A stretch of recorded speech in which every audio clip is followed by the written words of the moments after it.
goorma ayay Soomaaliya soo saaranaysaa shidaalka dhex eegaaga biyaha Soomaaliya Turkiga oo diyaariyay ciidamadii ugu badnaa ee badda iyo sidoo kale qorshaha dawladda federaalka ee Soomaaliya ay ka leedahay soo saarista shidaalka dalka tani wixii ka dambeeyay dhawaan markii madaxweynaha dalka Turkiga Rajab Tayyip Erdogan uu soo shaac qaaday macluumaadka ku aadan shidaal baaris iyo sahmin ay ka sameynayaan xeebaha Soomaaliya waxaa soo baxay warar kala duwan oo ku aadan goorta la doonayo in Soomaaliya ay soo saarto shidaalka xeebaha Soomaaliya dhex yaala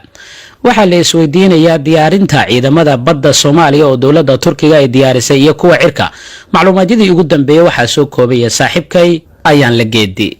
dawladda Soomaaliya ayaa bishan dhexdeeda bilaabi rabta soo saaritaanka shidaalka dhex eega xeebaha Soomaaliya iyadoo shirkado badan shatiye la siiyay waxa haatan la cadeeyay natiijada baaristii dhuleed ee laga sameeyay xeebaha koonfur Soomaaliya iyadoo ay soo baxayaan tafaasiil dheeraad ah oo lagu sheegay Africa Oil Week taasoo soo jiidatay indhaha caalamka dawladda ayaa diyaarsatay ciidamadii badda Soomaaliya ee loogu talagalay in ay ilaaliyaan ceelasha shidaalka ay Soomaaliya qodanayso Turkiga ayaa diyaar ka soo dhigay 7500 oo ciidanka badda kuwaasoo tababarkii ugu dambeeyay haysta halka dawladda Norway iyaduna ay sheegtay in ay diyaar ka dhigtay maraakiibta ay Soomaaliya u sameeynayay kuwaasoo ahaa nuuca dagaalka oo ay Soomaaliya yeelanayso kadib 30 sano waxa xusid mudan in dawladda Netherlands ay hore heshiis ula gashay xukuumadii hore ee Soomaaliya ee mudane Xasan Sheekh Maxamuud oo madaxda u ahaa balse waxa heshiiskaasi ka baxay dawladda haatan jirta iyadoo ku sameeynayay in mustaqbalani uu heshiiskaasi ku dhex jiray waxa iminka gabagaba ku soo dhamaaday sameynta maraakiibta iyo waliba Turkiga oo ciidankii badda Soomaaliya u soo xiray tababar soconayay 3 sano waxaana dhawaan bishan dhexdeeda Soomaaliya ay ku dhawaaqi doontaa guulihii abad ugu ballaarnaa oo ay dawlad Soomaaliyeed gaarto waa kooway Soomaaliya oo laga cafinaya qaamihii caalamka oo ku lahaa